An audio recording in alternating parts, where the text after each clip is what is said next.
আগষ্ট 2024 তাৰিখত গুৱাহাটী কাৰ্যালয়ত 2025 আৰু 27 বৰ্ষৰ সভাপতি মনোনয়নত তালিকাত নাম অন্তৰ্ভুক্ত কৰিবলৈ উচ্চ ক্ষমতাসম্পন্ন সমিতিৰ বৈঠক অনুষ্ঠিত হয়। প্ৰাৰম্ভিকতে বৈঠকত উপস্থিত সকলো সদস্যৰ চহী কাৰ্যবিৱৰণীত লোৱা পাছত সভাপতি মহোদয়ৰ আহ্বান মৰ্মে প্ৰধান সম্পাদকে সভাৰ উদ্দেশ্য ব্যাখ্যা কৰাৰ লগতে তেখেতে কেনেধৰণৰ ব্যক্তিৰ নাম সভাপতিৰ আসনৰ বাবে তালিকাভুক্ত কৰা উচিত তাৰ বাবে কেইটামান বিষয় উত্থাপন কৰে আৰু সদস্যসকলক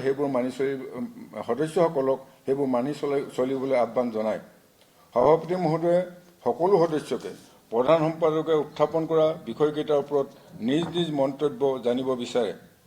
সকলো সদস্যই বিষয়কেইটিত সন্মতি প্ৰকাশ কৰে। ইয়াৰ পাছত সভাপতি মহোদয়ে প্ৰতিগৰাকী সদস্যক সভাপতি পদৰ বাবে তালিকাভুক্ত কৰিবলৈ উপযুক্ত ব্যক্তিৰ নাম জনাবলৈ আহ্বান জনায়। কোনো সদস্যই কাৰো নাম উল্লেখ নকৰাত সভাৰ আহ্বায়কক পূৰ্বৰ পৰম্পৰা অনুযায়ী কিছু ব্যক্তিৰ নাম দিবলৈ কোৱা হয়।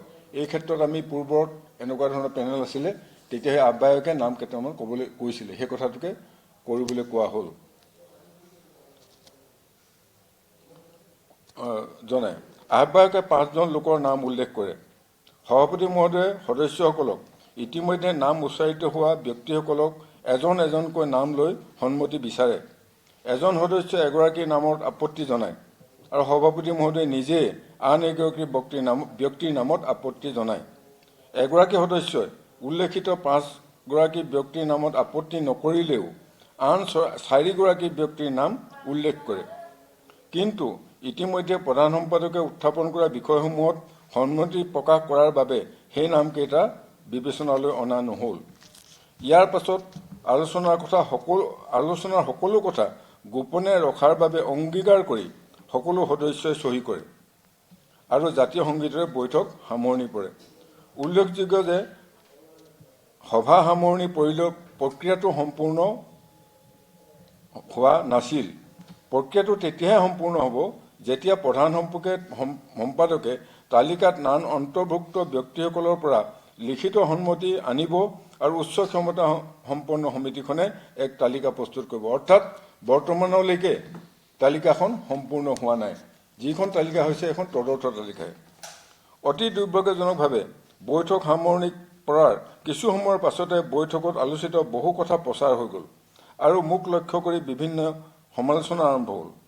5 নৱেম্বৰ তাৰিখলৈকে মোক নানা প্ৰকাৰে বিভিন্ন মাধ্যমত মানসিক আক্ৰমণ কৰা হ'ল। চৰম অপমানিত হৈও সভাৰ স্বাৰ্থত গোপনীয়তা ভংগ নকৰি অপেক্ষা কৰি থাকিলোঁ। 5 নৱেম্বৰত শদিয়ালৈ আমাৰ সভাপতি মহোদয় প্ৰধান সম্পাদক মহোদয় গৈছিলে ভূপেন হাজৰিকা স্মৃতি দিৱসৰ বাবে। শদিয়াত মাননীয় সভাপতি আৰু প্ৰধান সম্পাদকৰ লগত অনানুষ্ঠানিক বৈঠকৰ পাছত মই সংবাদ মাধ্যমৰ আগত কিছু বক্তব্য আগবঢ়ালোঁ। সভাপতি মহোদয়ক গোপনীয়তা কেনেকৈ ভংগ কৰিলে তাৰ উচিত বিচাৰ কৰিবলৈ আহ্বান জনালোঁ। কিন্তু কোনো ব্যৱস্থা নোহোৱাৰ পাছত লিখিতভাৱে ইয়াৰ বিচাৰ কৰিবলৈ ইতিমধ্যে পত্ৰ প্ৰেৰণ কৰিলোঁ। যিহেতু সমগ্ৰ বিষয়টোত মোক বিশেষভাৱে লক্ষ্য কৰি লোৱা হ'ল আৰু বৰ্তমানলৈকে গোপনীয়তা ভংগৰ কোনো বিচাৰ কৰা নহ'ল, মই মোৰ স্থিতি সম্পৰ্কে আপোনালোকক অৱগত কৰিব বিচাৰিছোঁ। মই গোপনীয়তা ভংগ কৰিব বিচৰা নাছিলোঁ, কিন্তু আজি অলপ গোপনীয়তা ভংগ কৰিম, কিয়নো বিচাৰটো নহ'ল। গতিকে এইটো ক্ষেত্ৰত যদি সভাই মই গোপনীয়তা ভংগৰ অভিযোগ আনে, এইটো মই এতিয়াই নস্যাৎ কৰিছোঁ। 31 আগষ্টৰ বৈঠকত সভাপতি পদৰ তদৰ্থ তালিকা নাম অন্তৰ্ভুক্ত কৰা হৈছিল। এজন মোৰ নমস্য শিক্ষক ডক্টৰ নহেন্দ্ৰ পদুম ছাৰৰ নাম প্ৰথমতে ডক্টৰ নহেন্দ্ৰ পদুম ছাৰৰ নামটো তালিকাভুক্ত হৈছিল। তেখেতৰ নাম অন্তৰ্ভুক্তিত মই পৰম সন্তুষ্টি লভিছিলোঁ। চতুৰ্থত মোৰ নাম আহিছিল মোৰ অজ্ঞাতে। ডক্টৰ পদুম ছাৰ মহাশয়ৰ লগত নিৰ্বাচনত অৱতীৰ্ণ হোৱা মানসিকতা নথকাত তৎকালে মোৰ নাম তালিকাভুক্ত নকৰিবলৈ কোৱাৰ কথা চিন্তা কৰিছিলোঁ। কিন্তু পাছত ভাবিলোঁ সন্মতিসূচক পত্ৰ নিবলৈ আহোঁতে সন্মতি নিদি ডক্টৰ পদুম ছাৰক সহায় কৰিম। এইটো মোৰ ভুল সিদ্ধান্ত আছিল, এই কথা এতিয়া উপলব্ধি কৰিছোঁ। আজি মোৰ সভাপতি পদৰ বাবে সন্মতি বিচাৰি পত্ৰ প্ৰেৰণ কৰিলে মই সভাপতি পদৰে পৰিণত কৰিবলৈ সন্মতি প্ৰকাশ নকৰিলোঁ। মই পুনৰ আপোনালোকক কৈছোঁ যে ভৱিষ্যতে যদি পিছত আকৌ কিবা পেনেল হয় তাত মই সভাপতি পদত নাথাকি মই সন্মতি প্ৰকাশ কৰা নাই। মই ডক্টৰ নহেন্দ্ৰ পাদুম মহাশয়ৰ দৰে ব্যক্তি অসম সাহিত্য সভাপতি পদৰ অলংকৃত কৰাটো বিচাৰোঁ। মই নহেন্দ্ৰ পাদুম ছাৰৰ কথাই কোৱা নাই, তেখেতৰ দৰে ব্যক্তিক অসম সাহিত্য সভাপতি পদত অধিষ্ঠিত হোৱাটো মই বিচাৰোঁ। মোক কল্পু সমালোচনা কৰা সন্মানীয় ব্যক্তিসকলক জনাওঁ, মই সামাজিক কৰ্মত 1972 চনৰ পৰা ব্ৰতী হৈ আহিছোঁ। ফটো উৎসৱ ছাত্ৰ সন্থাৰ সদস্যৰূপে ভাষা আন্দোলন, খাদ্য আন্দোলন, বিদেশী বিতৰণ আন্দোলনত বিভিন্ন প্ৰকাৰে সহযোগ কৰি শাৰীৰিক নিৰ্যাতন সহ্য কৰিছোঁ। 1977 চনৰ পৰা অসম সাহিত্য সভাৰ সভ্যৱৰ্তী হৈ বিভিন্ন পৰ্যায়ত সভাক সেৱা কৰাৰ সুযোগ পাইছোঁ। মোৰ সামাজিক জীৱনৰ এই 66 বছৰ বয়সলৈকে কোনো ত্ৰুটি নাছিল। মোৰ 35 বছৰীয়া চাকৰিকালতো ক'তো কোনোৱে কোনো ধৰণৰ অনৈতিক কাৰ্যৰ উদাহৰণ দিব পৰা নাছিল। অসম সাহিত্য সভাৰ উপসভাপতি পদত থাকি যি অপমান পাইছোঁ, সভাৰ বৃহত্তৰ স্বাৰ্থত সকলো সহ্য কৰিছোঁ। মই আজিলৈকে কোনো মোৰ আগত আঙুলি টোৱা নাছিল কোনো ক্ষেত্ৰতে, কিন্তু সভাপতি পদত থাকি যিটো অপমান পালোঁ, মই সভাৰ স্বাৰ্থত সেই অপমান সহ্য কৰিছোঁ। মোৰ বোধেৰে মোৰ এটি ভুল সিদ্ধান্ত আছিল, যিটো মই ইতিমধ্যে উল্লেখ কৰিছোঁ, অৰ্থাৎ মই তৎকালেই মোৰ নামটো প্ৰত্যাহাৰ কৰিবলৈ সেই সময়তে ক'ব লাগিছিল। সেইটো মোৰ ভুল হৈছিল, সেইটো মই স্বীকাৰ কৰিছোঁ। মোৰ ওপৰত চলা মানসিক আক্ৰমণত মই দুটা কাৰণ হ'ব পাৰে বুলি বিশ্বাস কৰোঁ। প্ৰথম কাৰণ, অসম সাহিত্য সভাৰ উপসভাপতি হিচাপে অসম সাহিত্য উপসভাপতিৰ ওপৰতে সাংগঠনিক আৰু যিটো অৰ্থনৈতিক আৰ্থিক দিশটো নিৰ্ভৰ কৰে, সেইটো চোৱা চিতা উপসভাপতি কৰিব লাগে। উপসভাপতি ৰূপে সভাৰ সাংগঠনিক আৰু আৰ্থিক কৰ্ম কৰিবলৈ যাওঁতে মই যথেষ্ট কঠোৰতা অৱলম্বন কৰিছিলোঁ। তাৰ বাবে হয়তো কিছু লোকে মোক বেয়া পাব পাৰে। দ্বিতীয়, সভাৰ ন্যাস আৰু বঁটাৰ ধন আদিৰ ক্ষেত্ৰত লোৱা ব্যৱস্থা, সভাৰ ন্যাস আৰু বঁটাৰ ক্ষেত্ৰত উপসভাপতিয়ে চোৱা চিতা কৰিব লাগে। বিশেষকৈ 1999 চনতে জয়সিং হানছে নামত পৰিয়ালে এক চুক্তি মৰ্মে দিয়া 75,000 টকা সেই সময়ত স্থায়ীভাৱে জমা নকৰি অস্থায়ীভাৱে জমা কৰি পৰৱৰ্তী সময়ত এই সকলো টকা আন পৰ্যায়লৈ নিয়া কাৰ্য অনুসন্ধান কৰিবলৈ ব্যৱস্থা গ্ৰহণ কৰা। মই এইটোত অনুসন্ধান কৰিবলৈ এটা ব্যৱস্থা গ্ৰহণ কৰিছিলোঁ। আমাৰ টংলাত যিখন কাৰ্যনিৰ্বাহী সভা হৈছিল, তাত ইয়াৰ ওপৰত এটা প্ৰস্তাৱ লোৱা হৈছিল, কিন্তু সেই প্ৰস্তাৱ আজিলৈকে কাৰ্যকৰী অৱশ্যে হোৱা নাই। উল্লেখ কৰিব পাৰি যে জয়সিং হানছে পৰিয়ালৰ লগত হোৱা চুক্তিমতে পৰিয়ালে জমা দিয়া ধন স্থায়ীভাৱে জমা ৰাখি তাৰ সুদেৰে বঁটা প্ৰদান কৰিব লাগে আৰু এই ধন কোনো আন কামত ব্যৱহাৰ কৰিব নোৱাৰে। মই পুনৰ কওঁ, মই সভাপতি পদত প্ৰতিদ্বন্দ্বিতা কৰিবলৈ সন্মতি দিয়া নাই। মই ডক্টৰ নহেন্দ্ৰ পাদুম মহাশয়ৰ দৰে ব্যক্তি অসম সাহিত্য সভাৰ সভাপতি হোৱাটো বিচাৰোঁ। অসম সাহিত্য সভাৰ সকলো সন্মানীয় সদস্যক সভাৰ ওপৰত চলা চক্ৰান্ত নাশ কৰি সভাৰ মান মৰ্যাদা অক্ষুণ্ণ ৰাখিবৰ বাবে কৰ্ম কৰিবলৈ আহ্বান জনালোঁ। সভাৰ সভাপতি নিৰ্বাচনত প্ৰধান সম্পাদকে দিয়া বিষয়সমূহ বিবেচনা কৰিবলৈ সংশ্লিষ্ট সকলোকে আহ্বান জনালোঁ। যিকেইটা বিষয় ইতিমধ্যে প্ৰচাৰ মাধ্যমতো এইটো প্ৰকাশ হৈছে, তেখেতে কিকেইটা বিষয় উত্থাপন কৰিছিল। মোৰ এটা ভুলৰ বাবে সভাৰ হোৱা ক্ষতিৰ বাবে সকলোৰে ওচৰত মাৰ্জনা বিচাৰিলোঁ। মই ডাক্তৰ গিৰিশ চন্দ্ৰ উপসভাপতি অসম সাহিত্য নাথাকোঁ। এইটো মই স্পষ্ট কৰিছোঁ যে মই সন্মতি দিয়া নাই, সন্মতি নিদি মই পত্ৰ প্ৰেৰণ কৰিছোঁ।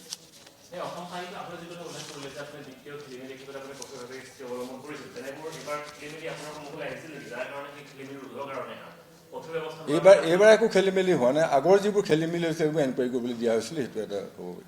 এইটো কাৰ্যকালত হোৱা নাই।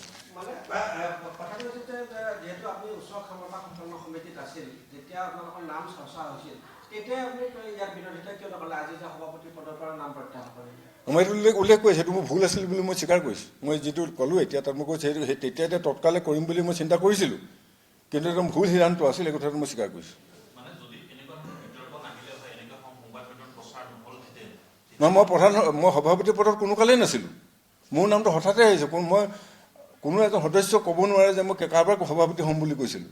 মোৰ নামটো আহি গৈছিল, কিন্তু নহেন্দ্ৰ পাদুম ছাৰ থকাৰ কাৰণে মই ভাবিলোঁ যে তেখেতৰ সুবিধা হ'ব, মই যদি উদ্যোগ মই 4জনলৈ কমি যাব, সেইকাৰণে মই উদ্যোগ কৰা নাছিলোঁ আৰু সময়ত উদ্যোগ কৰিলোঁহেঁতেন। মই কোনো কালে ভবাই নাছিলোঁ যে মই সভাপতি পদলৈ আহিম। মই কাকো কোৱা নাছিলোঁ। আপুনি কোনো এটা শাখা, কোনো জিলা, কোনো সদস্য, আপুনি এখেত আমাৰ সদস্য, সুধিব পাৰে। আৰু যেতিয়া আমাৰ সভাখন হৈ আছিল, আপুনি নালাগে, আমাৰ ধৰ্মপ্ৰাণ বয়োজ্যেষ্ঠ মহিলা মৃণালী দেৱী বাইদেউ আছে, তেখেতকো সুধিব।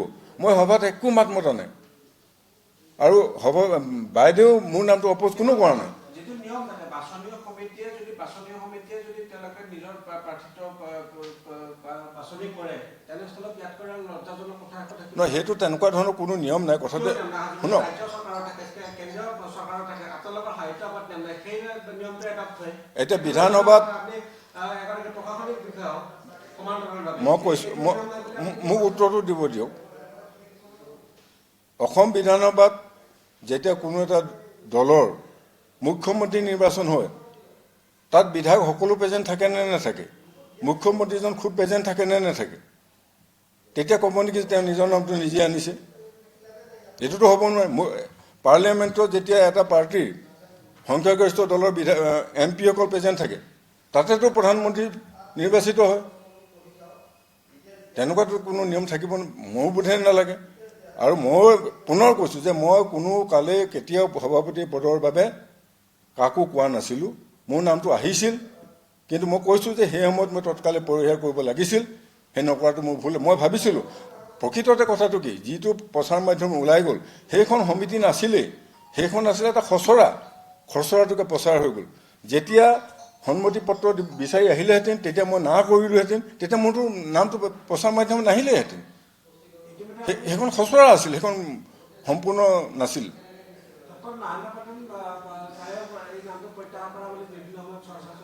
মই নাজানো, কিন্তু মই মোৰ নিজৰ স্থিতিটোহে কৈছোঁ। আনসকলে কি কৈছে, পাদুম ছাৰ মোৰ শিক্ষাগুৰু, মোক কলেজত মোৰ শিক্ষাগুৰু আছিলে, তেখেতৰ লগত যথেষ্ট মোৰ আন্তৰিকতা সম্পন্ন আছে। তেখেতে যদি প্ৰত্যাহাৰ কৰিছে সেই কথাটো মই নাজানো, সেইটো মোক জনোৱা হোৱা নাই। কিন্তু মই মোৰ নিজৰ স্থিতি কৈছোঁ যে মই সভাপতি পদৰ বাবে কোনো কালে প্ৰাৰ্থী হ'ম বুলি ভবা নাছিলোঁ। মোৰ নামটো আহিছিলে, মই সেই সময়তে তৎকালে পৰিহাৰ কৰিব লাগিছিল, কিন্তু মই বিশেষ কাৰণত মই উল্লেখ কৰিছোঁ, আপোনালোকক মই কাগজ দি দিম। কিন্তু সেইটো মোৰ ভুল হৈছিলে, সেই কথাটো মই স্বীকাৰ কৰিছোঁ। হয়,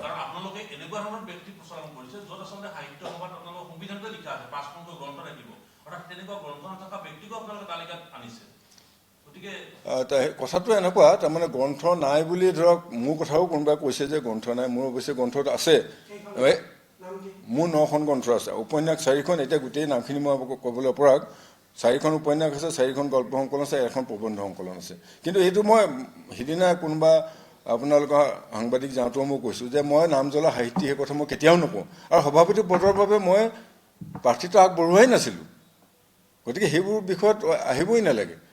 কিন্তু মোৰ নামটো আহিলে, কিন্তু মই ভাবিছিলোঁ যে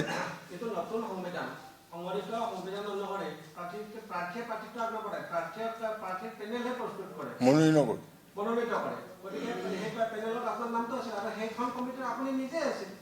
মই সেইটোৱে কৈছোঁ, এজন প্ৰধানমন্ত্ৰী যেতিয়া প্ৰধানমন্ত্ৰী হিচাপে নিৰ্বাচিত হয়, গোটেই সকলো MP থাকে, তাত প্ৰধানমন্ত্ৰী খুব যিজন প্ৰধানমন্ত্ৰী তেওঁ প্ৰেজেণ্ট থাকে, তেওঁৰ নামটো তেনেহ'লে তাত কিয় উচ্চাৰিত হয়? মই প্ৰধানমন্ত্ৰী পৰ্যায়লৈ যোৱা নাই, প্ৰধানমন্ত্ৰী পৰ্যায়লৈ যোৱা নাই।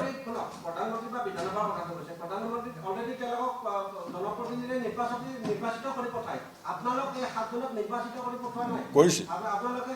ইয়াত সংবিধানত যিটো কোৱা হৈছে, আপুনি চাব সংবিধানত কি আছে, উচ্চ ক্ষমতা সম্পন্ন সমিতিত কোন কোন আছে?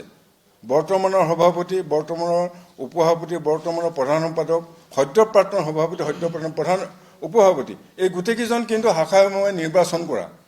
আৰু এজন সাহিত্যাচাৰ্য আৰু এজন সদস্য উন্নয়ন, সেইকেইজনকো কিন্তু অসম সাহিত্যৰ উচ্চ ক্ষমতা সম্পন্ন সভাপতি বা যিয়ে নকওক, তেওঁলোকে উচ্চ আসনত বহাই পেলাই তেওঁলোকক দিয়া হৈছে। গতিকে তেওঁলোকৰ জনপ্ৰতিনিধি জনসাধাৰণে নিৰ্বাচন নকৰিলেও এই 5জনক কিন্তু শাখাসমূহে নিৰ্বাচন কৰি পঠিওৱা ব্যক্তি।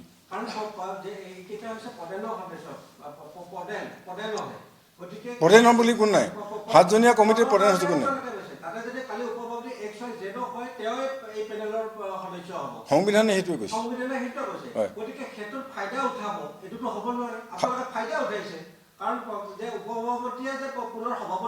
ডাঙৰীয়া উত্তৰটো দিবলৈ দিয়ক। আপুনি যদি কৈ থাকে মই উত্তৰ কেনেকৈ দিম? ফাইদা উঠোৱা কথাটো কি বুলি ক'লে মই বুজি পোৱা নাই। ফাইদা উঠোৱা তেনেকুৱা ধৰণৰ শব্দবোৰ আপোনালোকে ধৰকচোন, আপোনালোকে জ্ঞানী মানুহ, আমিতো সাধাৰণ মানুহ, তেনেকুৱা শব্দবিলাক উচ্চাৰণ কৰাটো বৰ উচিত নহয়। তালিকাখন প্ৰস্তুত কৰা আছিল, সেই তালিকা প্ৰস্তুত কৰাতে একো কোৱা হোৱা নাছিল যে এই কেইজনে হ'ব পাৰিব বা হ'ব নোৱাৰিব। এই যিকেইজন সদস্য আছে, মই পুনৰ কৈছোঁ, সেই যিখন তালিকা আছিলে সেইখন সম্পূৰ্ণ তালিকা নাছিল, সেইখন আছিলে এখন খচৰা। আৰু এতিয়াও যিখন আজি সভা আহ্বান কৰিছে, কোৱা হৈছে যে এইটো কণ্টিনিউৱেশ্যন অফ দ্য আগৰ মিটিংখন কণ্টিনিউৱেশ্যন, এইটো তাত পৰ্যালোচনা কৰা স্থল আছিল, কিন্তু গোপনীয়তা কোনোবাই ভংগ কৰিলে, ভংগ কৰাৰ পিছত এইটো বাহিৰলৈ গুচি গ'ল। খচৰাটো আচলতে বাহিৰলৈ যাব নালাগিছিল। যে যদি সন্মতি দিয়াৰ পিছত কোনোবা সন্মতি নিদিলেহেঁতেন, কোনোবাই দিলেহেঁতেন, যদি 5জনেই সন্মতি নিদিয়ে, 5জন নতুন নাম, 5টা নতুন নাম আহিলেহেঁতেন, কিন্তু সেইটো হ'বলৈ নাপালে, খচৰাটোকে বাহিৰলৈ গ'ল। সেইটো অৱশ্যে আমাৰে দুখ, আমি গোপনীয়তাটো ভংগ কৰিছোঁ। মই নিজে নকৰিলোঁ, আমাৰ 7জনৰ ভিতৰত কোনোবা এজনে কৰিছে, গতিকে সেই দুখটো আমি মূৰ পাতি লৈছোঁ, গোপনীয়তা ভংগটো।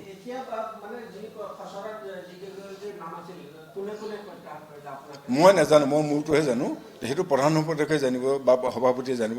যিহেতু প্ৰধান সম্পাদকেও নাজানিব, এইটো দিলে সভাপতিকহে দিব, গতিকে সভাপতি মহোদয়েহে জানিব কাৰ। যিহেতু সমিতিখনৰ যিখন 7জনীয়া সমিতি, তাৰ সভাপতি হয় সভাপতি মহোদয়, আৰু তাৰ আহ্বায়ক প্ৰধান সম্পাদক। মই মাত্ৰ এজন সদস্য, গতিকে সদস্যক সেই কথাটো জনোৱাৰ প্ৰয়োজন বোধ হয়তো তেওঁলোকে কৰা নাই, আৰু সেইটো প্ৰয়োজন নাইও। গতিকে মই ভাবোঁ বা প্ৰধান সম্পাদক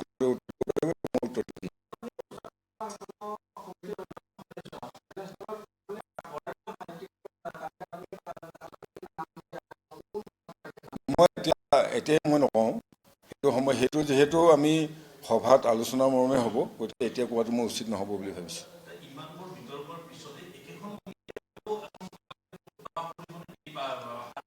সংবিধানে সেইটোৱে কৈছে, সংবিধান এৰাইতো একো কাম কৰিব নোৱাৰি। সংবিধানে কৈ দিছে কোন 7জনীয়া কমিটি থাকিব। সেইটো সময়ত দেখা যাব। সেইটো যদি নাহিব বুলি বিশ্বাস কৰিছোঁ, বিশ্বাস ৰাখোঁ, আমাৰ ওপৰত বিশ্বাস ৰাখোঁ। বিশ্বাসটো কৰিবই লাগিব। সংবিধান এৰাইছোতো, আমি কাম কৰিব নোৱাৰোঁ। এতিয়া সংবিধানত যি আছে সেইটোৱে হ'ব।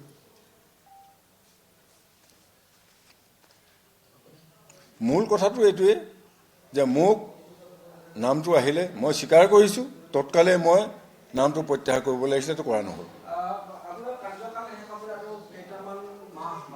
হয়, হয়। উপসভাপতিৰ কামটো স্পষ্ট। উপসভাপতিয়ে সাংগঠনিক কামখিনি কৰে। সাংগঠনিক কাম হিচাপে মই যথেষ্ট কাম কৰিলোঁ, আৰু শেষ মুহূৰ্তলৈকে কৰি যাম। সাংবিধানিক আৰু যিটো অৰ্থনৈতিক, আৰ্থিক, সেই কামখিনি সভাপতিয়ে চায়, আৰু ন্যাস আৰু বঁটা কথাখিনি আমাৰ সংবিধান মতে উপসভাপতিয়ে চায়। বাকী কথাখিনি প্ৰকাশন বা অন্যান্য দিশবিলাক সভাপতি মহোদয়ে চায়। মই যিখিনি কাম কৰিছোঁ এতিয়ালৈকে সাংবিধানিকভাৱে বহুতে কৈছে, বহুত পাইছোঁ এতিয়া কথা ওলায় যে মই 200 নতুন শাখাৰ সৃষ্টি হ'ল। একেবাৰে মিছা কথা। যোৱাবাৰতকৈ এইবাৰ 64টা শাখা বৃদ্ধি হৈছে, মানে ভোটাৰ বৃদ্ধি হৈছে। তাৰ দুটা কাৰণ আছে। 34টা নতুন শাখা হৈছে, সেইটো মোৰ সাংগঠনিক দক্ষতা। আৰু বাকীখিনি হৈছে, আমাৰ সংবিধানত এটা কথা উল্লেখ আছে যে স্থায়ী সদস্য 25জন হ'লে এটা শাখা গঠন হয়। কিন্তু বৰডুমছা অধিৱেশনতে এটা প্ৰস্তাৱ হৈ আছিল যে চৰ চাপৰি, জনজাতি অধ্যুষিত অঞ্চল আৰু চাহ বাগানৰ অঞ্চলত 17জন সদস্যও 17জন স্থায়ী সদস্যৰ দ্বাৰা শাখা গঠন হ'ব পাৰে। সেইটো সংশোধন নহয়, সেই বিষয়টো এই নতুন সংবিধানত অন্তৰ্ভুক্ত হোৱাৰ ফলত কেইটামান শাখা বৃদ্ধি হৈছে। ন্যাসবিলাক এতিয়া বঁটা প্ৰদান কৰি থকা আছে। যিবিলাক ন্যাস চলি আছে, সুন্দৰভাৱে চলি আছে। এটা ন্যাসৰ গণ্ডগোল হৈছে, সেইটো মই লিখিত ৰূপত আপোনালোকক দিছোঁ, সেইটোৰ ওপৰত এনকুৱাৰী কৰিবলৈ দিয়া হৈছে, কিন্তু এনকুৱাৰীটো হোৱা নাই। ন্যাস নহয়, এইটো জয়সিং হানছে বঁটা। জয়সিং হানছে বঁটাটোত ৭৫,০০০ টকা সেই সময়তে 1999 চনত স্থায়ীভাৱে জমা দিবলৈ কোৱা হৈছিল। কিন্তু সেই সময়ৰ প্ৰধান সম্পাদকে তেতিয়া স্থায়ীভাৱে জমা নকৰিলে, অস্থায়ীভাৱে জমা ৰাখিলে। তাৰ পাছৰ যিজন প্ৰধান সম্পাদক, সেই প্ৰধান সম্পাদকে টকাখিনি বেলেগ শিতানলৈ বদলি কৰি সেই টকাখিনি খৰচা কৰিলে। নাই সেইটো অৱশ্যে এতিয়াৰ কথা নহয়, সেইটো 1999 চনৰ কথা আৰু 2001 চনৰ কথা। সেইটো মই এতিয়া মোৰ পৰা ক'বলৈ দিগদাৰ। এইটো আপোনাৰ কাৰ্যালয়ত যদি চোৱা যায় বা প্ৰধান সম্পাদক সুধিলে তেখেতে ক'ব। সেইটো আমাৰ টংলাত যিখন কাৰ্যনিৰ্বাহক আছে তাত প্ৰস্তাৱ হৈছে এনকুৱাৰী কৰিবৰ কাৰণে, কিন্তু এতিয়ালৈকে এনকুৱাৰীটো অৰ্ডাৰ হোৱা নাই। তাৰিখটো ঠিক পাহৰিছোঁ মই, এই আজি 2 মাহৰ আগত হৈছে। কেতিয়া হৈছিল? 2 মাহৰ আগত হৈছে।